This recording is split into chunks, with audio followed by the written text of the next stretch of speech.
Bonjour et bienvenue. Aujourd'hui, on explore un ouvrage au titre assez évocateur, Protocole trompe-libéré. 21 jours pour rouvrir tes chemins de fertilité, réconcilier ton utérus et restaurer ta puissance créatrice. La source, c'est donc ce livre de Jean-Louis Dossou, qui se présente comme éducateur en santé intégrale. Il vise clairement un public qui vit des difficultés, disons, liées aux trompes bouchées. Notre objectif est bien décrypter cette approche. Ça semble moins une promesse directe qu'une invitation à réécouter son corps, non? Oui, tout à fait. C'est ça qui est frappant dès le début, ce positionnement. Ce n'est pas vendu comme une solution miracle, hein. C'est plus un chemin d'écoute. L'auteur suggère que ces blocages, comme les trompes obstruées, ce seraient des messages du corps, liés à des causes claires, oui, infection, endométriose, suite d'opération, mais aussi, et c'est là que ça devient intéressant, à des choses peut-être moins visibles, micro-inflammation, ou ce qu'il appelle des mémoires pelviennes. Des mémoires pelviennes. Comme des empreintes émotionnelles ou physiques dans les tissus? C'est un peu l'idée, oui, voire même un héritage transgénérationnel selon lui. C'est une vision assez large. Oui, l'approche est de comprendre avant d'agir.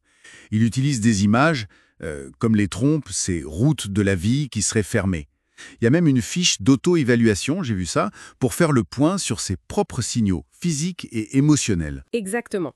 Et après cette partie compréhension, le livre se structure autour de 4 grands piliers pour ce qu'il nomme la régénération féminine et pelvienne. Ok, 4 piliers. Le premier, si je me souviens bien, c'est l'alimentation. C'est ça, une alimentation qu'il décrit comme anti-inflammatoire, qui nourrit la fertilité. Avec des exemples concrets, des menus, des recettes. J'ai noté des choses comme un bouillon au moringa d'inspiration africaine. L'accent est mis sur le côté apaisant pour le corps, quoi. Logique. Et ça s'articule bien avec le deuxième pilier, le mouvement et les postures pour, je cite, rouvrir la zone sacrée. Ah oui, le yoga pelvien, la danse du bassin, les automassages doux. Voilà. L'idée, c'est la douceur, la remise en circulation dans le bassin, pas l'effort intense. Il propose même des routines courtes, 10 minutes le matin, des choses très accessibles. Et le troisième pilier, alors là, ça m'a interpellé. Pacifier le système nerveux et les tissus cicatriciels. Hmm. Avec des techniques comme les bains de siège, l'auto-hypnose pelvienne, ou même le massage tout doux des cicatrices. C'est cette idée que le corps garde des mémoires. C'est un aspect central de cette approche psychocorporelle, effectivement. Comment les tissus peuvent garder une empreinte des tensions, des traumatismes passés. Et ça fait le lien avec le quatrième pilier, la réconciliation émotionnelle avec le désir d'enfant. Accueillir les peurs, la culpabilité peut-être. Oui, accueillir tout ça, avec des outils un peu symboliques parfois, comme écrire des lettres à son utérus ou faire un travail de pardon envers soi. Le lien corps-esprit est vraiment au cœur. Le livre ne s'arrête pas là. Il y a aussi un chapitre assez détaillé sur les compléments naturels. Oui, L'auteur mentionne spécifiquement des produits de la marque Forever Living. On y trouve l'Aloe Berry Nectar, Vitalize Women, Multimaca. tout à fait. Et c'est intéressant parce que Jean-Louis Dossou, on sait qu'il a bâti une partie de son expérience et de son école de santé sur l'utilisation de ces compléments Forever Living. Ça fait plus de 15 ans qu'il partage ses retours d'expérience. Donc il les intègre dans des programmes spécifiques selon les besoins. Immunité, équilibre hormonal, énergie. Voilà, c'est présenté comme une partie de cette approche globale. Ce qui ressort vraiment, c'est cette volonté d'intégration. On connecte le physique, nutrition, mouvement, complément, avec l'émotionnel, le symbolique même.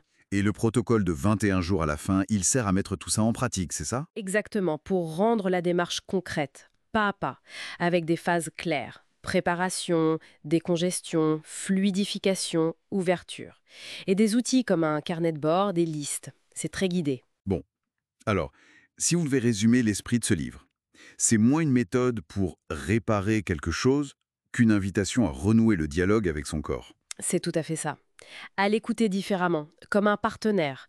La douceur, la patience, la réconciliation avec soi, ce sont vraiment les mots-clés qui reviennent. Le message sous-jacent serait un peu «Ton corps ne t'a pas trahi, il essaye de te parler». Exactement.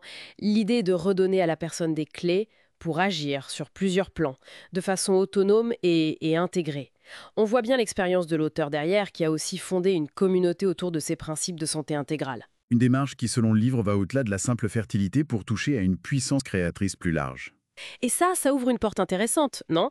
Au-delà même du désir d'enfant, on peut se demander quel impact une telle écoute profonde de son corps, de ses messages, pourrait avoir sur d'autres aspects de la vie. C'est une excellente question pour terminer. Une piste de réflexion. Merci pour cet échange. Merci. Et merci à tous de nous avoir suivis. À bientôt.